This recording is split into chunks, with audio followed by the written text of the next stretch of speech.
शरद पूर्णिमा से लेकर कार्तिक पूर्णिमा तक के बीच में एक नियम बना लो कि मैं जल चढ़ाने रोज जाती हूँ, एक चावल का दाना मैं अशोक सुंदरी वाली जगह पर समर्पित करूंगा। केवल एक चावल का दाना समर्पित कब करना है? जब आपका शंकर भगवान पे जल समर्पित हो जाए, शिव जी पर जल आप चढ़ा लो। चढ़ाने के बाद वो चावल का दाना जो आप अपनी पल्लू में बांध के लाई हो या गठरिया में बांध कर लाई हो या जो जैसे भी भाव से आप लेकर आई हो, डलिया में, पल्लू में, जैसे आप लाई वो चावल का दाना अशोक सुंदरी वाली जगह पर वो चावल का दाना कब चढ़ाना है? जब हम भगवान शंकर को जल समर्पित करें। जल समर्पित करा, अपने घर की ओर आ रहे हैं, उसके पहले चावल का दाना अपनी पल्लू में से खोल कर निकाला, चढ़ाया, भगवान को प्रणाम करा। बाबा बहुत कुछ कर कर देख लिया पर दशा नहीं।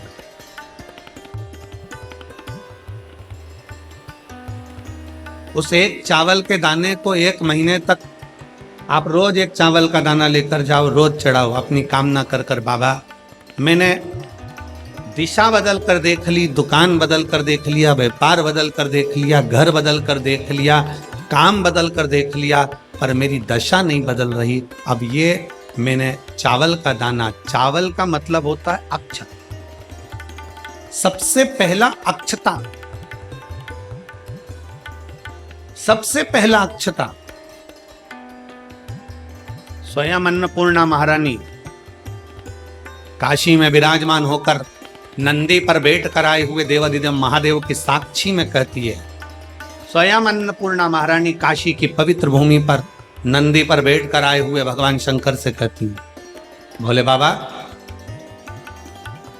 हे शिव, हे शंकर, हे विश्वनाथ, विश्व का भरण पोषण करने वाले हे विश्वनाथ, मैं आपको क्या दूं? मैं आपको क्या प्रदान करूं? अन्नपूर्णा महारानी कहती है कि मैं आपको क्या दूं जिससे संपूर्ण ब्रह्मांड का कल्याण हो जाए और आपकी कृपा दृष्टि मुझ पर हो जाए और मेरी भी दशा बदल जाए। मैं आपको क्या दूं? क्या प्रदान करूं मैं आपको? दुनिया के लोग कहते होंगे कि भगवान को सोना देना, चांदी देना, हीरा देना, पन्ना देना, रतन देना, आभूषण देना कल्याण का अंक कहता है। अन्नपूर्णा जी कहती हैं कि मुझे को क्या प्रदान करूं?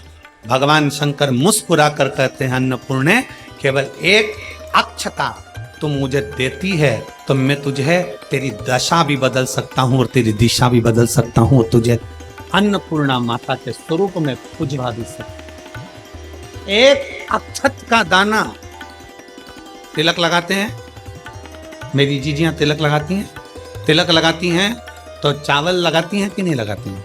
बोलो, जम के बोलो जरा। लगाती हैं ना? तिलक में चावल लगाया जाता है। चावल का मतलब क्या होता है? तिलक लगाने के बाद अक्षत क्यों लगाया गया? उसका कारण यह है कि भगवान मेरे ऊपर ऐसी कृपा करना कि ये जो मैंने चावल का मतलब होता है कि ये घड़ी वापिस देखने को मिले। आज मैं अगर यजमान बना हूं, आज अगर मैंने आज पूजन करी है, आराधना करी है, यज्ञ करा है, अनुष्ठान करा है, देवी जी की प्राण प्रतिष्ठा करी है, मैंने कोई हवन करा है, पंडित जी ने तिलक लगाया, चावल लगाया। चावल का मतलब है कि ये बार बार यजमान बनता रहे, ये बार बार ऐसी कृपा भगवान करे कि इसके ऊपर ऐसी करुणा हो कि ये बार बार कथा कराते रहे, ये बार बार यज्ञ कराते रहे, ये बार बार अनुष्ठान कराते रहे। अक्षत का मतलब पुनरावृत्ति, बार बार हो।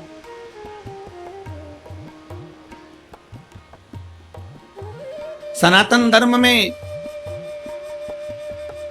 किसी के मरने के बाद में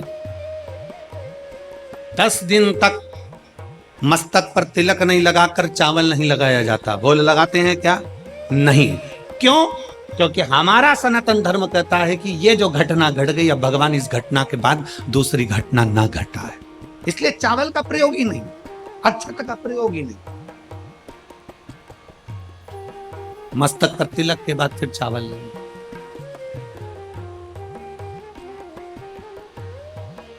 एक अक्षता, एक बेलपत्र और एक लोटा जल, यह हमारी जिंदगी की सार्थकता है। एक अक्षत, एक बेलपत्र, एक लोटा जल, यह हमारी जिंदगी की सार्थकता है। चलो जाने दो सतयुग की इस कथा को। सतयुग की इस कथा को अपन मान लो छोड़ दो, अब आ जाओ अपन द्वापर की कथा में। भागवत जी किस किस ने सुनी है? हाथ उठाओ जब। सबने सुनी है। भागवत जी में एक चरित्र आता है, भगवान कृष्ण के एक परम मित्र थे जिनका नाम सुदामा। गुलाब जामुन लेकर गया था वो भगवान द्वारकाधीश के पास।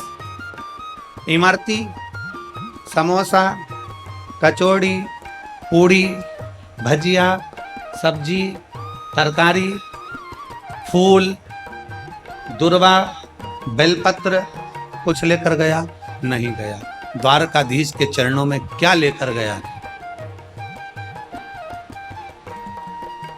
दुनिया के लोगों ने कहा कि एक मुट्ठी चावल से, 2 मुष्टि चावल से भगवान ने 3 लोक का राज्य दे दिया। अरे वो तो 3 मुष्टि चावल था।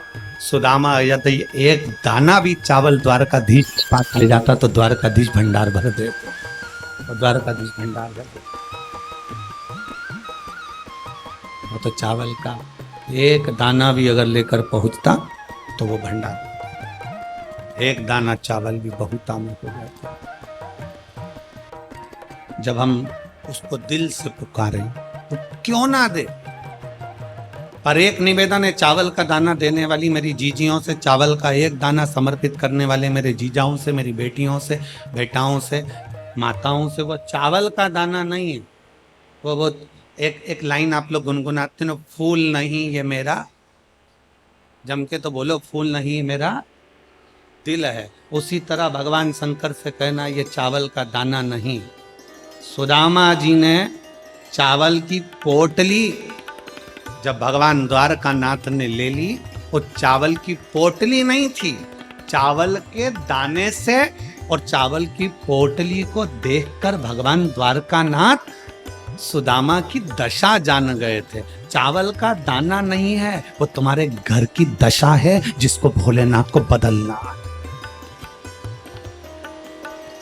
वो चावल का दाना नहीं है, वो तुम्हारे घर की दशा है जिसको भोलेनाथ को बदलना, शिव को बदलना।